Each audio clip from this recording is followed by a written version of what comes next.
give back a little bit more, particular matter hockey. So today we're going to talk about developing defensemen. So at any point you guys think of anything that you want to talk about or discuss that will relate to your level, as we go, you'll have the opportunity to ask, and these guys will rip off the answers. We have Craig Bedard, head coach of the midget prep team. Jared Wynia, he's the head coach of the midget varsity team. And then we have 3 players, and they're going to introduce themselves and where they're from, what they're doing, and who they're playing with. I'm from Comox Valley, so Vancouver Island. I play with Craig. I'm Joshua Niedermeyer, and I play with Craig. Okay, well, thank you to also for coming out.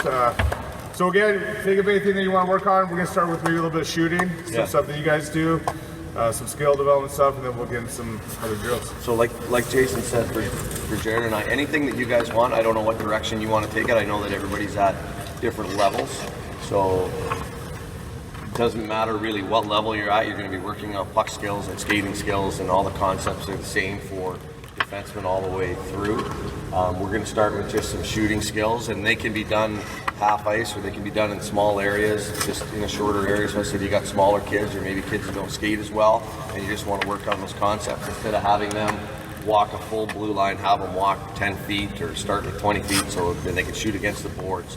The concepts are the same, you can just kind of change the area that you're doing it in. So as Jason said, if we're going along here today and you want something specific or you see something and you want to ask about it, we'll get these guys to do some skills, and then we'll talk about the skills, and then we'll move on from there. We'll start with some shooting then down here, okay?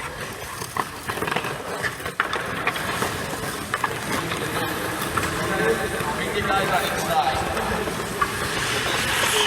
Alternate offside. So this is something we'll do. Either or you'll switch.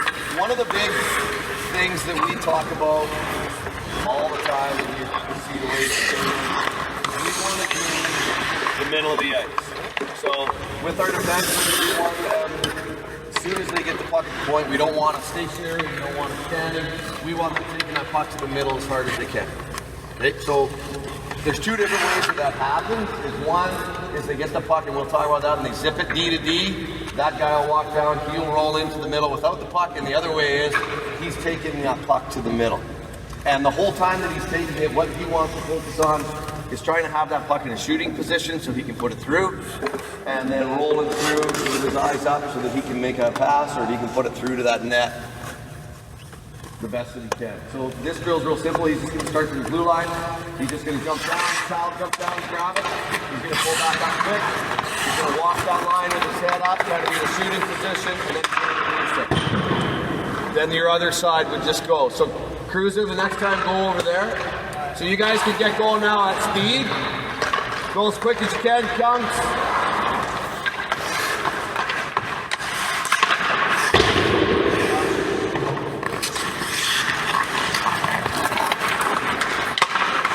So focusing on their eyes up, slap shot and or wrist shot, it doesn't matter as long as they're getting that through. But you'll notice that some of them are going on their forehands as they're walking across, some of them are on their offside as they're walking across. So just take a look at what that looks like. You will notice too that the further they can get outside, the more room they have with that defending team. So seeing their feet outside the blue line as they're walking that blue line, it's something to see a lot, because what that does is just gives them an extra 3 or 4 feet to work with. Makes it harder for that defending team.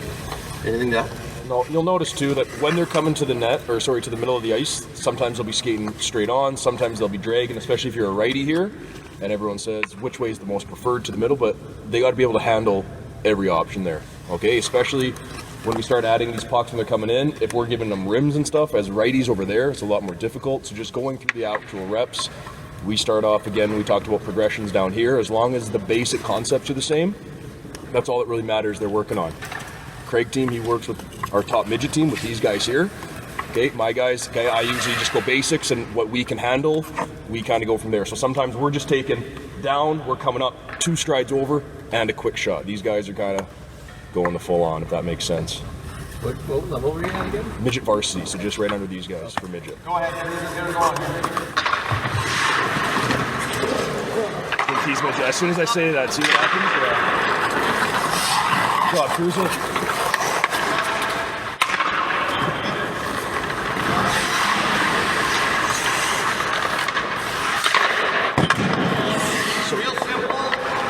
can add in tripods, you can add in any obstacles there, so they have to keep their eyes up. You can add pressure. The next thing you would do is just progress instead of them picking it up, you can have them catch their pass. So you do that puck up, they would catch it, and they would walk. On their backhand side, so when they're on their offside, I'll go for it. So I'll go left to our next side, puck it over, and you're going to pick it up here, and then walk it across your body, and try to jam this way against the wall. So encourage them to work on touch skills, get their hands in front, and then walk it across. So the next thing you would do is just progress that. So it would just be quick up here, one stride, tip it D to D, he would step in. This player would be supporting through the middle, so now we'll go D to D.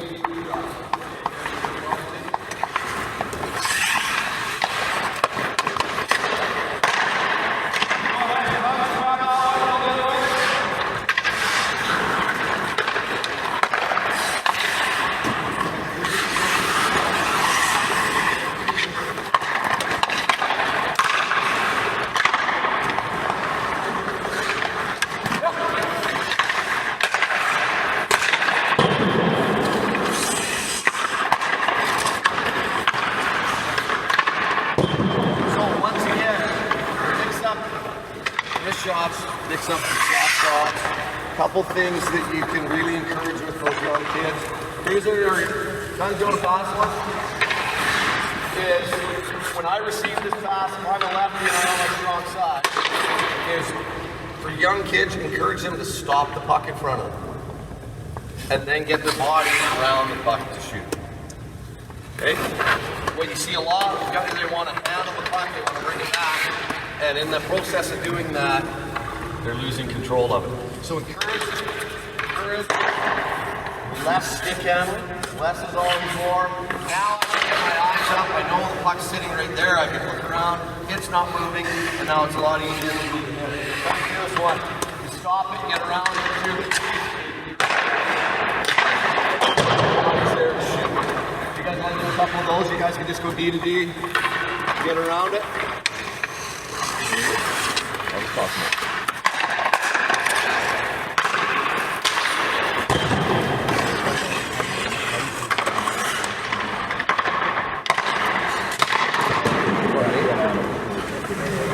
Yeah, because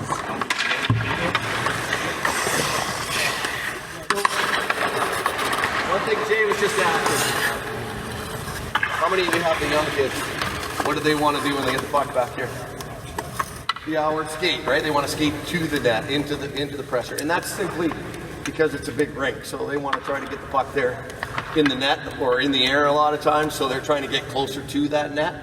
And that's great. I mean, you can encourage them either being up a little tighter and or just learning how to get a better shot, a harder shot, and trying to get it through, right? And just encourage them to try and keep separation between that pressure as much as they can. We usually try to put that concept around there. So we'll see it sometimes when there's ice. Obviously, when the ball will take a couple steps in, you see it watching the beach, you see it watching NHL games. But we get it there, and that guy gets pressure right away. By moving in, you've made this guy's job, me being the defensive winger here, that's my responsibility, that guy. You've just made my job that much easier by taking it. Needs has the puck right there. Okay? That's the player, that's my responsibility. So my job right now is that puck. I'm supposed to block this puck. If he takes 6 strides towards me, I take 1. My job has become that much easier. If his feet are outside the blue, that puck is picked up. I watch it. Now he has all this time to get this shot through, and all I'm doing, I'm a screen, unless I get a piece of this. So by that player coming in 3 strides, now I only have to go 3 strides rather than 6. So you just, by coming in there when you don't have to, you make it much easier for the defensive team to actually prevent a scoring chance. So we try and flip it in that regard there. Do you guys want to see like D to D, back to D kind of thing? I mean, you can do it with your younger groups. And it's just, you guys can do it. You want to spread the ice, and as I said, you're always trying to be in that middle ice. So a quick way to do it is, Josh has got some deep coming, he's going to spread it, and he's going to roll, down, and now it's going back to the top.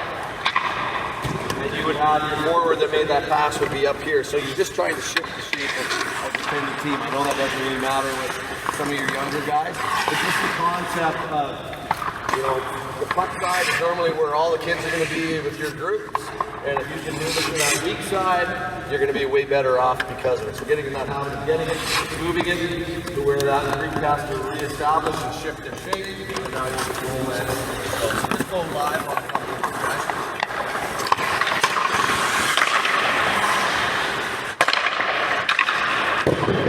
Notice how they'll come outside the blue line to roll, just to have a better angle.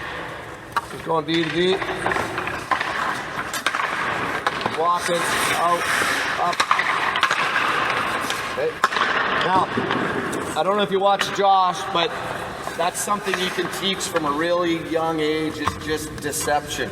So as he's carrying the puck across, his hands up, he lifts his stick to show shot. So he's looking that way and then makes the play back. And that's something you should start teaching right away with your young kid, is use that deception. And a lot of times it's just a shoulder or it's just a look. Don't stare at the guy you're going to pass to. Everybody else knows it, so get in the habit of, I can still see him there, show a thing, and then move that puck just to create some pressure at you and change that point of attack. Okay? Anything else you guys want to see as far as shooting? What I found for many years with the young kids in Clarendon, it's easy to contain now all the time, and I realized because the blue lines are so tight. So what I would do at Bantam House is I'd have the guy on the board side basically play in 15 feet. Yeah. The guy in the back plays on the line. That way you can contain him a little better. Yeah, and your strong side, you should, I mean, when you're defending or you're in that O zone, he can tighten right up. Yeah, he can tighten right up. There's no reason to have that separation. 15 feet in. Yeah. As soon as we get control of that puck, then he can create that separation. Anything there? Yes. So the question in terms of our D-men, their main goal is to keep the puck in, not get it blocked. Yeah. After that, what are you looking for from your shot?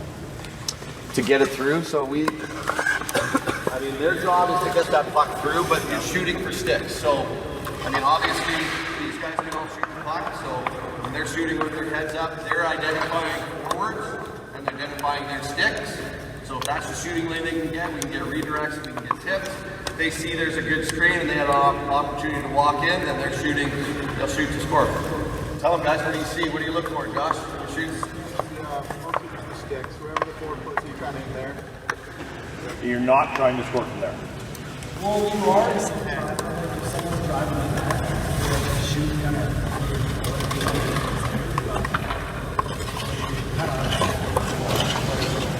So when we're doing this drill in practice, or when we're doing shooting drills in practice, we try to get our forwards in front of the net, whether it's right in front or whether it's a high slot, with their sticks down. And sticks can be here too. And these guys are trying to shoot for their stick. So if they're holding their stick here, they're trying to fire pucks off of that stick where they can get a redirect. And that's where their focus is. So as you said, they're not necessarily, I mean, sometimes when they're walking in, Josh, you're looking to score and you can see areas, and you certainly can.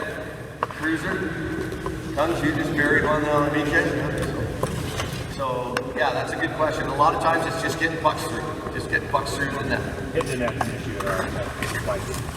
Hitting the net. Yeah, right. Exactly. And all the way up. They're trying to score, right? So with ours, we'll say the same thing too, is that hitting the net is an issue for us, getting shots through, but if we can create a second or third, we're getting into the habit where, you know what, we look up, sometimes the D-to-D is not there, sometimes I have the defensive player right on me, and it's just a nice reload down low, it's not a hard rim, and our net front forward now is getting in the habit that he'll just pick up a little rim and we can just kind of continue on. Or if you are missing the net, you're missing smart. Like you take a shot, if Needs takes 3 steps off the wall and hits Boyd right there, it's going to bounce to an offensive spot. Whereas not trying, if he sees 3 pairs of shin pads, trying to get out of the habit of, I can probably get it through all 3 of these shin pads. It's usually not going to work in that case. So and that's just making hockey reads, and that just takes repetition, and that just takes maybe doing it wrong 100 times, and maybe the 101st, that didn't work. And that's just going through it. Anything else with shooting? Good. You guys want to do some transitions quickly? All right. That's what we do. What we do is exactly right in transition. So I just want to talk about transitioning. So transitioning from forwards to backwards. Not so much backwards to forwards right now. We might talk about that if we're doing some breakout stuff. I want you to watch the blue line. And our goal with our defensemen is to try to skate in straight lines as much as they can in transition. So if they're skating up the ice and the opposing team gets that puck and they start crossing over, they get themselves way out of position, especially if they're crossing over outside of the dots. So, as a general rule, try to keep your defensemen through the dots as a plan. That way it forces everything to the outside.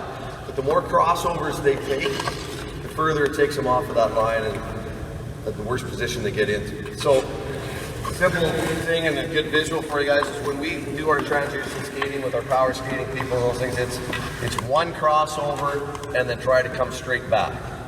Both ways. So these guys just take probably 5-6 strides to the middle of the blue line and then transition backwards here. Just one crossover and back. It's out, one crossover and back, and staying in that straight line.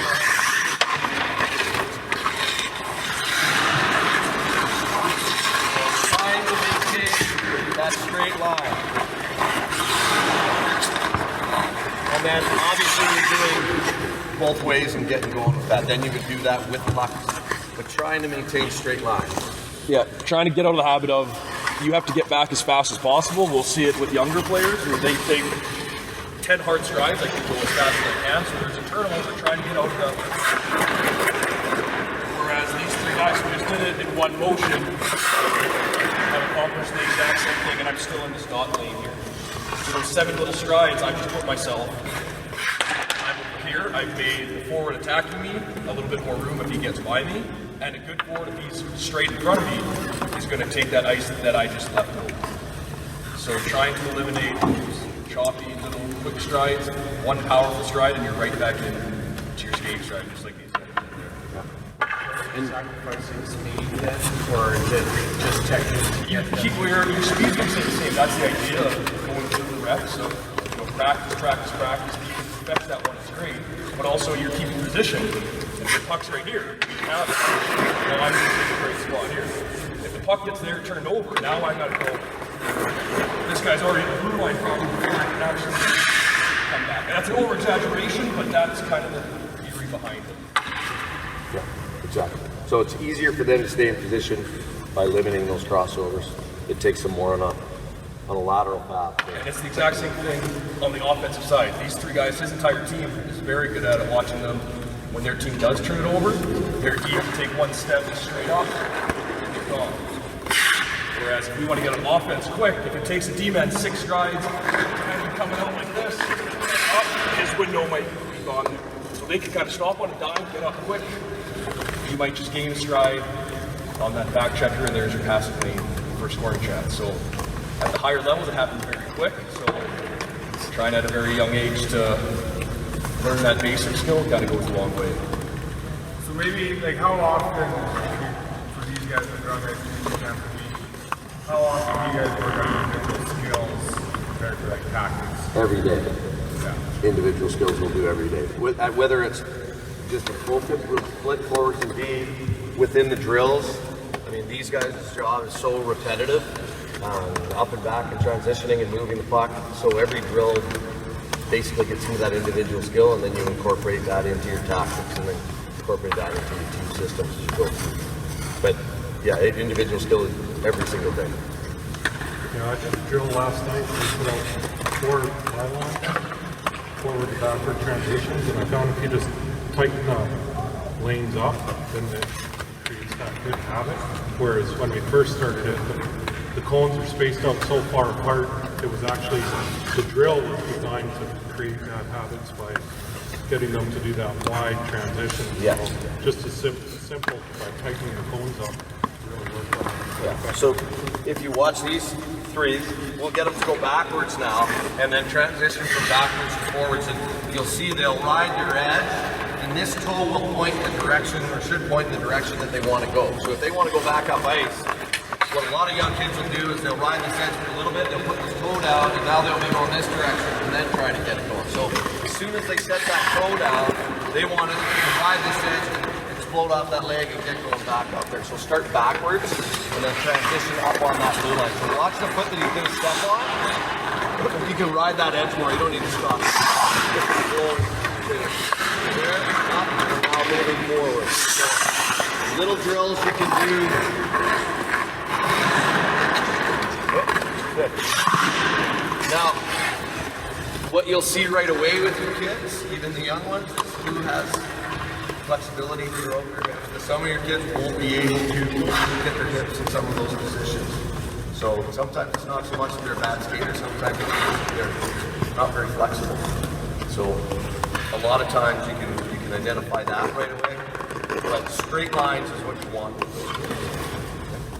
One thing that's worked really well at minor hockey level is take a pane of glass. So I know Robbie used to teach that, is you pick a pane of glass and then they just have to try and stay as straight as they can. So you can do that with all the kids on the ice because you don't always have tons of room. So, but just get them to do that same drill, but they have to try and stay, or pick a board and so you have to stay between the home hardware sign. It kind of gives them a visual. You want to do some breakout stuff? Do you guys want to do some breakout stuff?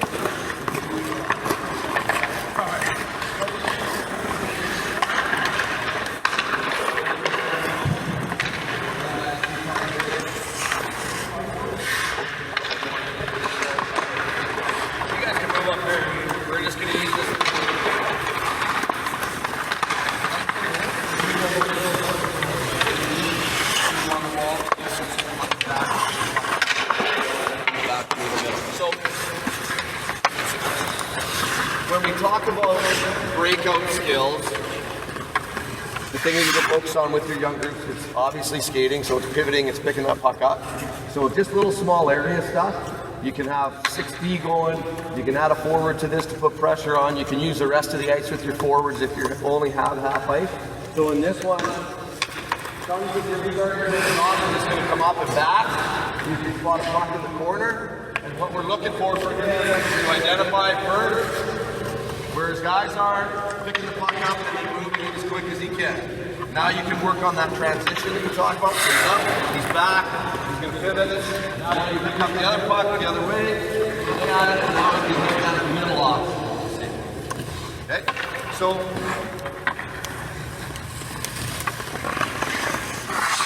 with young kids, make sure they identify what's open, and a lot of times it's going to be your middle, that middle option that's there, your middle support. So really work hard on having somebody just in there and starting to get them used to looking at that part instead of just hammering pucks up the wall all the time. Because every team that you play against is going to go take away the wall. It's really easy to take away the wall, but the middle of the ice is where you want to start using it. I know some of yours will say, well, don't pass it in front of the net and all those kinds of things, but that's where your open ice is. So, you know, once you have your kids that are proficient with the passing skills, you can start looking at that. So, Kunz, go ahead. So he's just there, looking, getting his body down, boom, right back up again. Now he's in, get his body up, moving. Go ahead, Cruiser.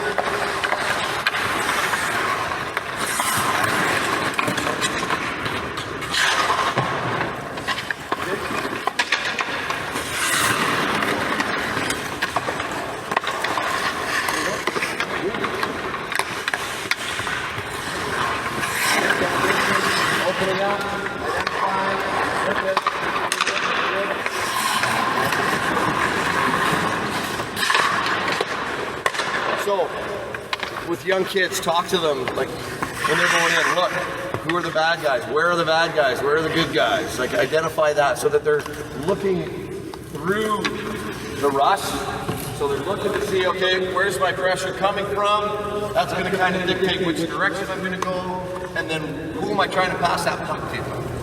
Where are the good guys? Are they supporting me there? Can I move that puck to them quickly? Encourage them to get around the puck. So depending on time, if you dig out off, grab that puck, get around it, and move it without handling it, that's perfect. If they're on their backhand and they're coming through, and you'll see this a lot more physical, you got time and your body around it. With young kids, you'll see them come through on the backhand, and and then get stuck there with it being exposed. So when they have time, get their body around it. Get their body around it and touch. Jared, anything? This is a great little drill to split, and they'll have 6 guys going, so the other one will go as well, and they'll have doing something.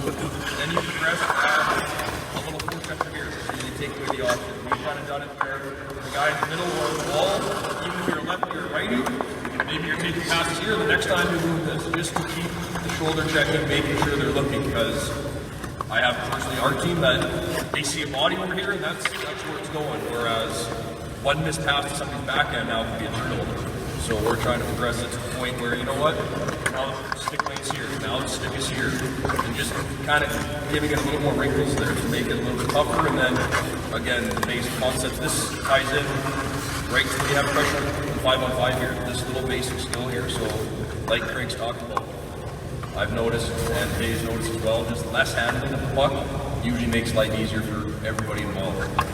Dave, you have pucks on the stick handling for 6-7 seconds, usually going to lead to something not fun. So that scenario here, the kids are getting around, they're looking, they're identifying, they're getting around it, and they're moving the puck. They have time. So there's 2 different types of breakouts that you can start introducing to your kids. Is in a game, a lot of times they don't have time. There's somebody chasing them, correct? So we'll do a little drill. We'll start in the middle. We'll get some support. So we'll get both of the D. We'll go. One guy will be going into that corner under pressure. His partner will go and help him. Okay? And the whole goal of his partner, Tungel's going in and I'm pressing here. His whole goal is to bring me in and then turn my toes. Get me following him up that wall. So his partner's here. He can hit that winger option, but what his partner's going to yell is net. He'll turn my toes. Now he'll reverse the puck to him, and now I'm out of that play. So that initial pressure is done. So you can start it with the 2 guys going. So now he'll break it out and support him. Wall or net, depending on which way he goes. So if it's wall, he's going to take the puck behind. He'll reverse it back against the pressure. If it's the other way, he'll bring it up the net, and then he'll reverse it.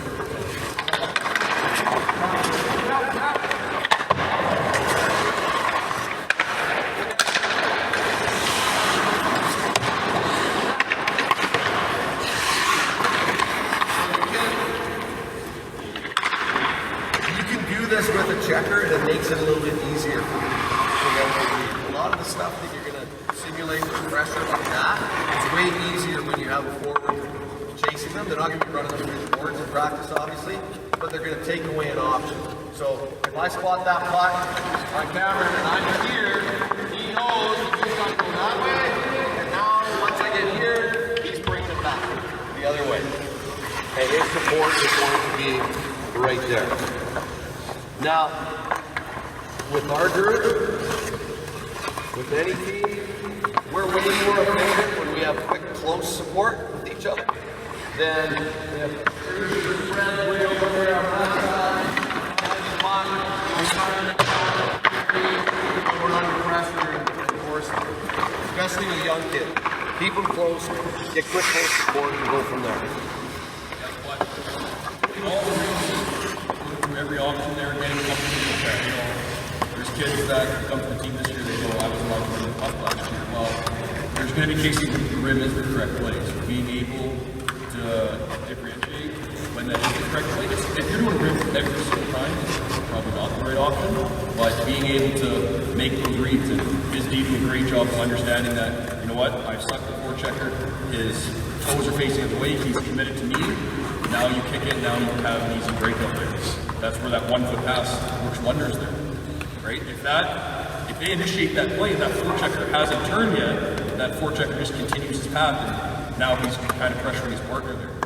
So being able to differentiate when the correct one is to use, being able to execute that said breakout play, it all goes a long way. So the concepts are great, but it's just repetitions and repetitions, being able to go through. And a lot of times with the defenseman, what are you guys trying to do with that forechecker?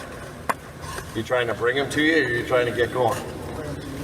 Bring them to you. So they're going in, and they might be quicker to the puck, but they know that if they turn, try to make a play, now they're exposing that puck. So they'll get in, they'll bring them in tighter, and then they can make that play. There's times where they'll go, gauge their speed to draw that person to them, to get them out of position, bring them with them, and then move it away from that pressure to get going, instead of getting their quick turnaround and just ripping it right into the pressure that's coming at them. Okay. So I think for us, a lot of times when we're developing a practice, you and I talked about this before, we're guilty of setting up a full ice breakout. So how often do you just do something like this in a smaller area compared to like the classic dumping in, breaking out, way go? All the time. Like we'll do some drills where we're breaking out if we're going full ice stuff and need to get a skate in and work on it. But a lot of times, I don't know about your teams, but the teams that I have, our defense will go in the corner, and there might be a hit here, and our forward will come in forward, and now they're installed in battle, and that's how we need to learn to break out, is from that scenario. Very rarely, I don't know if ever, with pressure when we dump the puck in, do we break out as a 5-man unit and get going? Well, we do sometimes with these guys because they're good players. But a lot of teams, we don't see that breakout D to D and up to the wall and get going out of the ice. It's more, a lot of times it's right out of D zone coverage where everything's stalled up, and now you need to learn where to put the puck and bump the puck from there. Probably for the majority of us, we're going to be like skill development and skating. Yeah, and you can do little days with the kids where the puck's in the corner, and you can teach him position-wise where he's in there and he's got pressure, you can turn forward right here.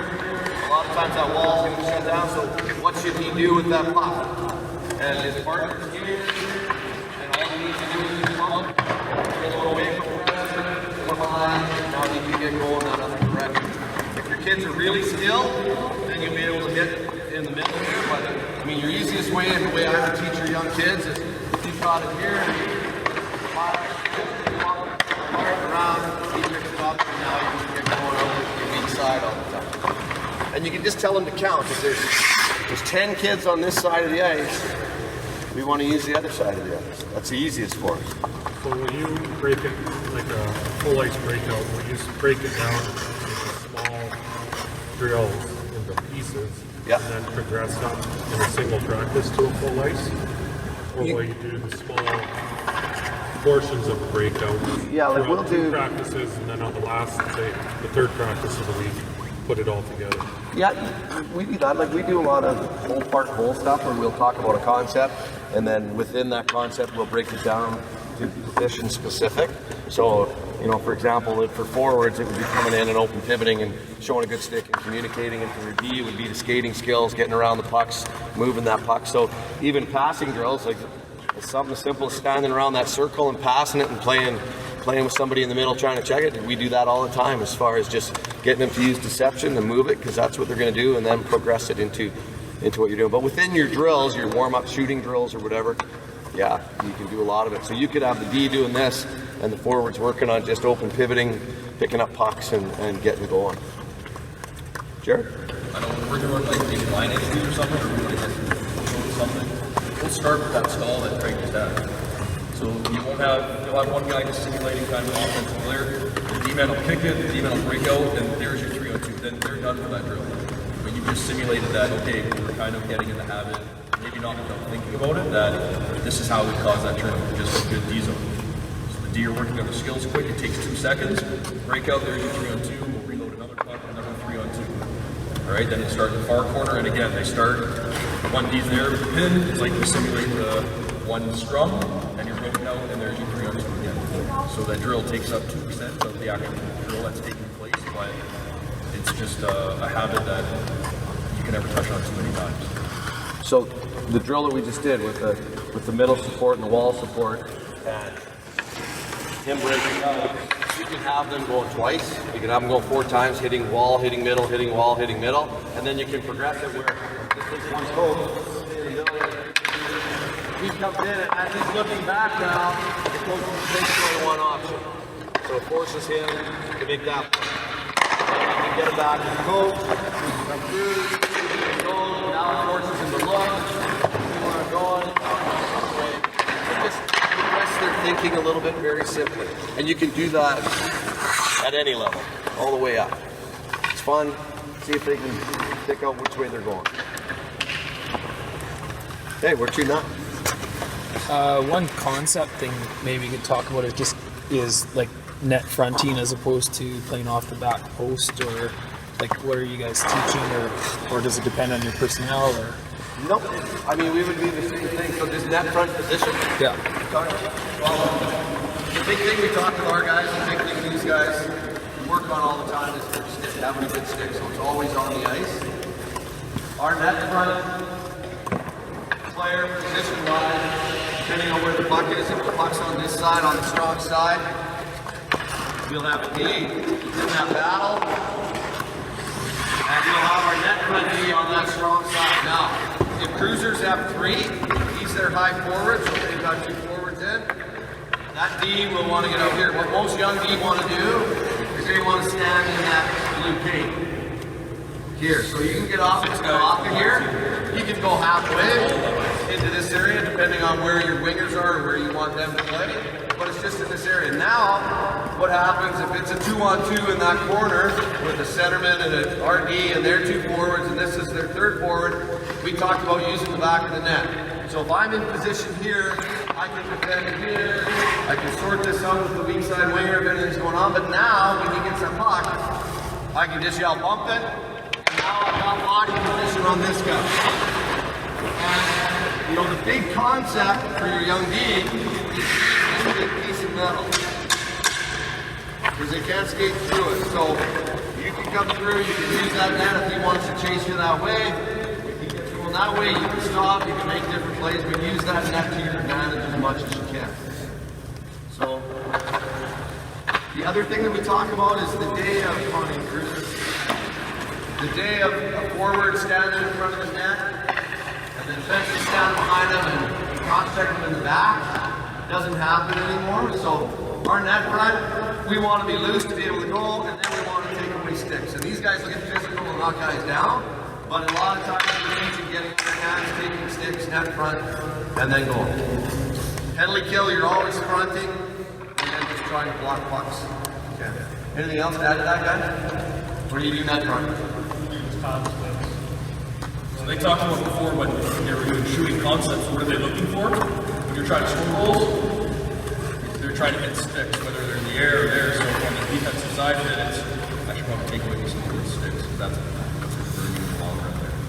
Okay, and this skill right there, cruiser is that F3.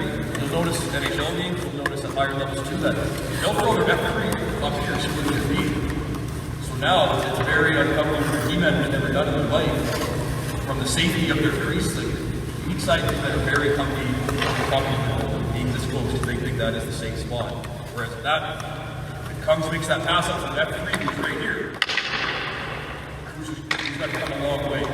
So then what happens there is that weak side winger now is probably going to come up, which this heel, and then one mistake kind of leads to the second, to the third, to the fourth. Whereas cruiser initially has just kind of fronted off a couple feet. This pass gets made, we get that separation right away. But this is something we watching video. I know Craig, the same thing is you can see when the D-men is very comfy in front of that net there. And they're more times than not, what are they looking at? They're just looking at the puck. That's it. When you see them look at the puck for 3 or 4 seconds in a row, something's going on around them. Yeah, I can tell my guys, if you're wide open in our D zone, and I'm there too, probably wide open too. So just head on swivel, like little basics. Kids have heard that their entire lives, you gotta be looking around, but when it gets to this high level here, it's one hesitation is probably the back net. So just try to reinforce those simple concepts. The other thing is get your kids to the top. Get them to the top. Just really the society and everything, everybody's up and over, everybody's there and there. The Texans and everything, get them to the top.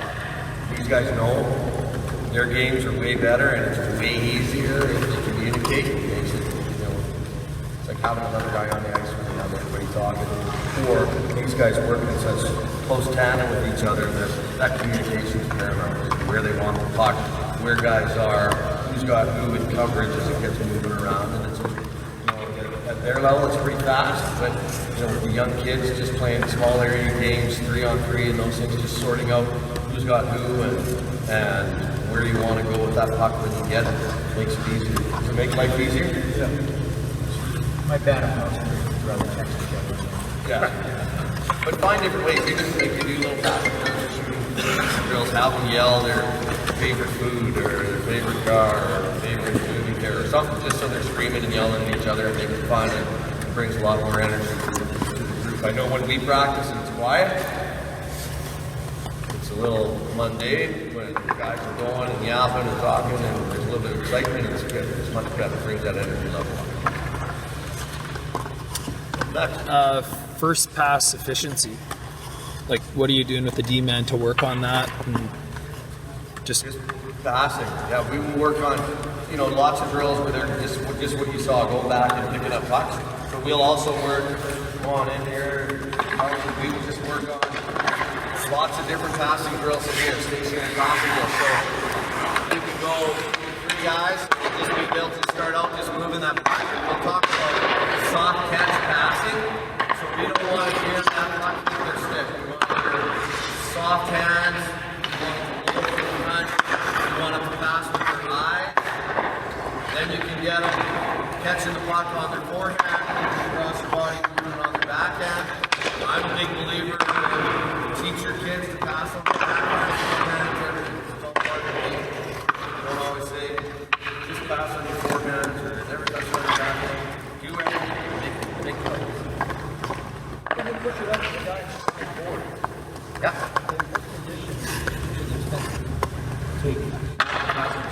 He will support that wall with that center. Well, it depends on where that puck is. So if Congo moves that puck to Josh, who's the winger, then Josh he's going to know if there's going to be contact there, or if there's going to be a stall there, or if it's going. And RD skate very well this year. They're all very smart. And once that puck gets going, we get going too. Especially this weak side guy will jump and go. He will support always underneath, along with that centerman. That centerman will support through here, but he'll be behind that paddle a bit also. And this D will just follow it up. He's our safety valve coming out of that zone. Even if there's contact there? Well, if there's contact, he'll be here, reading it. Because that means right now, if there's contact, it's 1-on-1. If there's 2 guys joining it, that should be our centerman going. And then he's back in this area, and he will shut it down in here. If he goes and jumps into that battle, then our centerman had better be back in. Should he be an option? He can be, yeah, depending on what you've got, for sure. I'm just saying, I know it's always a little logjam right here. Yeah. The wingers are usually the weaker players in the ice, and they can't get it through, right? So the centerman is pulling it tight. But, I mean, if that's... Yeah, it certainly can be. Yeah, I mean, you can do that.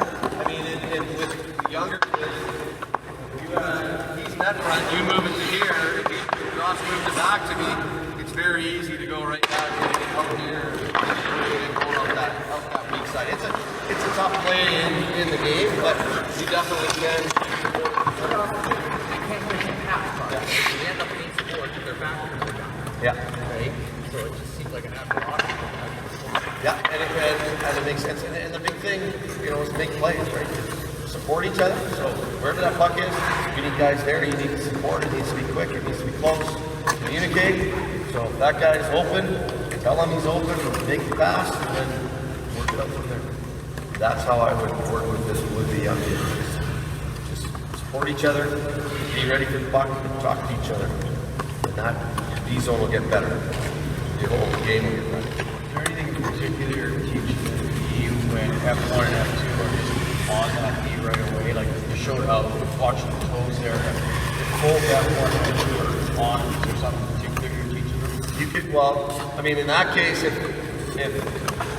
Kunz is the first one in and Josh is supporting him, and then Bruce is coming in, so if I'm pressuring here and he's here, then you're making 2 quick plays, or if on the reverse, so come here and reverse this way, go up the wall.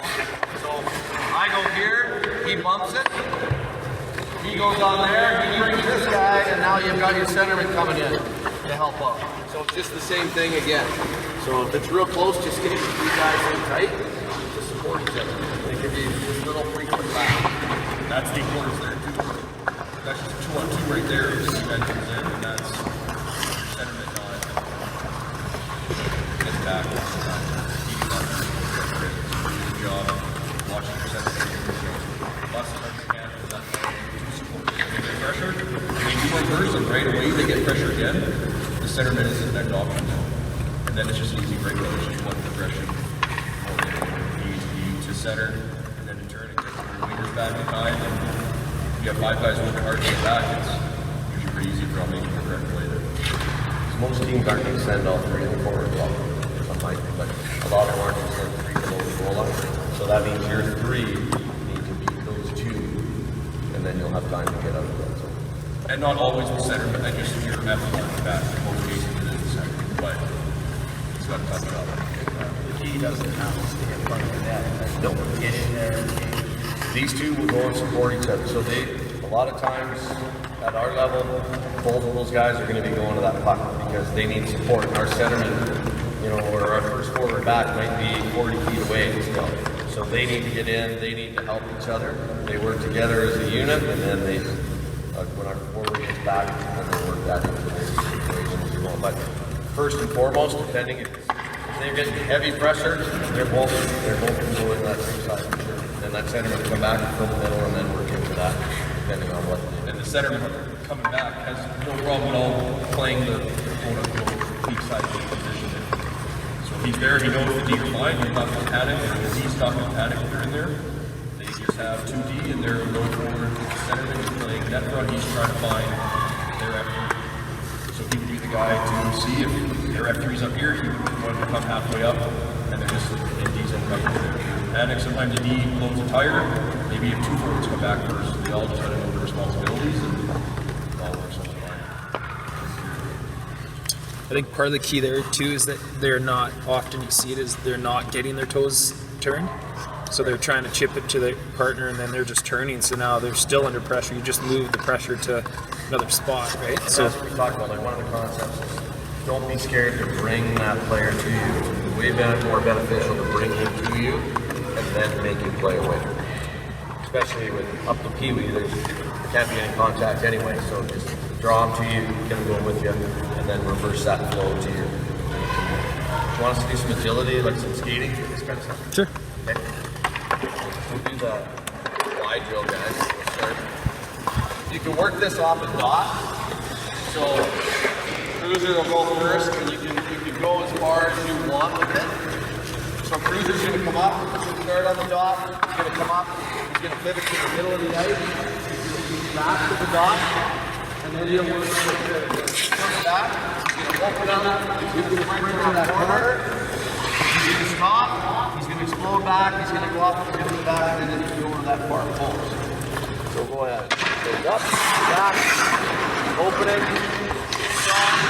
You'll always face out, going up to the top, open up, go. Okay. Go ahead, punch, let's see.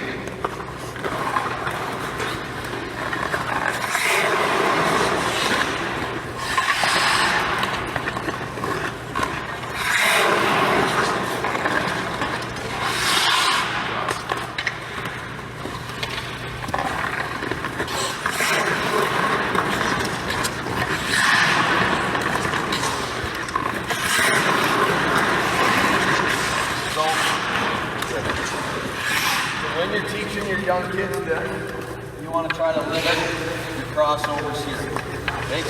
Defensemen, to get in this position, to try and defend is really tough. So you don't want to try and cross over.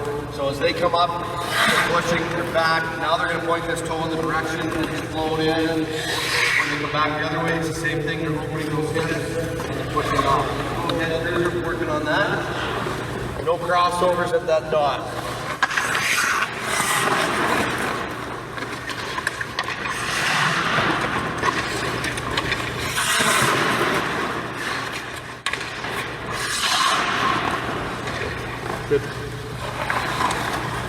Anything with that? So those little skating drills, you can incorporate pucks, you can spot pucks, they can go in and just teach them that proper footwork. As I said, a defenseman's position is so repetitive. It's forward, backwards, it's open pivot, picking up pucks and moving pucks, picking up pucks and moving pucks. Would that be the same with the forward right here, defense going forward? As far as Kind of doing that ride, the positioning, covering this section. I mean, it's good for everybody to work on that. With the forwards, we work more on maybe open pivots, so coming down, and then exploding up that way. That's more of that winger's position, and talking about keeping off the walls and that kind of stuff. Do you guys got anything to add to the skating? Just limit your crossovers. You get your feet tripped up sometimes. It's harder to get back to the back and cuts in all day. You want to demonstrate that? Like, show what you mean? You come up on the guys, you kind of go like this, and your pinky's going there, you do a crossover or whatever, and it cuts back on you. It's hard to get back. Gotcha. And then crossover. So once again, anytime your feet are this way, Good forwards are looking. trying to get that. Good forwards that sit there all day. There's some good skill forwards in the league that these guys play in. They'll bait out the puck all day. They'll shift it. If they can get a D, they probably have it here. This D now, it's almost impossible. If I'm going this way to get back here in one, I have to go one and then keep coming. So you're taking 2 extra strides, fast forward. That's enough time to get by you or to make another play there. So that's what we're just kind of thought there is you can limit yourself, try to stay feet wide in straight lines, it makes life a little easier. And when these guys are accepting a rush, so if it's a 1-on-1 or 2-on-1 or 3-on-2, their feet aren't going to cross over. They're sitting cutting back. Now they're able to get going. Because a good forward will watch those feet, see which way those toes are pointing, and then get going that opposite direction. So they're always in this position where they can go either way. Sticks out in front, elbows tucked in, and good active stick. Solid. So individual skating then for defensemen, are you still working on like individual leg C cuts at this level? Or are you doing? Yeah, we'll do edge work at least once a week, as much as we can. So edge work, C cuts, explosive stuff, overspeed stuff, everything. What do you do, Craig? I know it's hard, especially in the younger levels, like how do you to get the defenseman to start skating with the puck with confidence, keeping the head up and seeing more ice. Do you have any like kind of individual specific drills to help with that skill? Well, anything like you can start just with small areas, so each of you guys grab a puck. And just, when you're young kids, circles are perfect. And just have them just on your whistle. You can say move around, and then every 5 seconds you can blow a whistle so you can go a little quicker. Get used to tight space, probably keep your eyes up, add shots in, anything like that. Something like that. Okay. Then you can add, you're skating around and you're passing it to an outside player and they're giving it back, so now you're passing and receiving it as you're doing that. But putting your kids, the whole game is within 10 feet, no matter where you're at. When you're smaller, you got this huge ice surface. But making that ice surface smaller is teaching the kids the game. Because, with the young kids, if you can skate fast, you can create separation and you get to fly up and down this big ice sheet. But that's not the game as they get older. Everybody gets bigger and everybody gets faster, and now all of a sudden it's played in tight spaces. So when you're teaching it to your young kids, put them in tight spaces. Play small area games where they're forced to get their head up. So if you want them to get their head up, put them in an area where they have to get it or they're going to bump into their teammates. And then with that repetitiveness and practice, they'll get a lot better at doing that. What he just touched on there is competitiveness. So doing this here again, like doing a drill like this, doing that wide drill, doing it one time for 10 minutes, you're not going to see this giant thing. But doing it a couple times a week for 6-7 months now, without even realizing it, those kids are kind of doing it in their sleep now. Or you've seen some progression from day one until the end. Now, a simple thing of at a game time when they're going to go do that, accept that rush, you don't see that crossover. They get that puck heel to heel, and they just go just from a little repetition to this, and you got to drill those concepts into their heads without actually explaining this is kind of why we're doing this game there. I know Craig does these drills a lot with these guys, our guys do, we split, and I think you touched on it too, that forwards will do the skating ones as well too, because this is just really edge work here. Yes, this is more D specific, but forwards have to be comfortable in edge as well too. You guys, especially his team as well, like his D are in on the offense, so when they do forward scoring stuff, D are involved as well, so vice versa, having everybody kind of doing the same stuff goes a long way as well. With your kids, the small area games, you can teach any concept you want. It's fun, it's active, and they're learning to play the game. It's not a, it's not a set. You're going to skate here, pivot and go. It's you're reading and reacting to the other kids, and you're learning to make plays, and you're getting your head up, and it's not as structured, and it's teaching them the game. It's good. I think that's it. Thanks very much, guys. Thanks for coming out. Any other final questions before? Nothing? Much appreciated. Thanks again. Yeah. Appreciate it.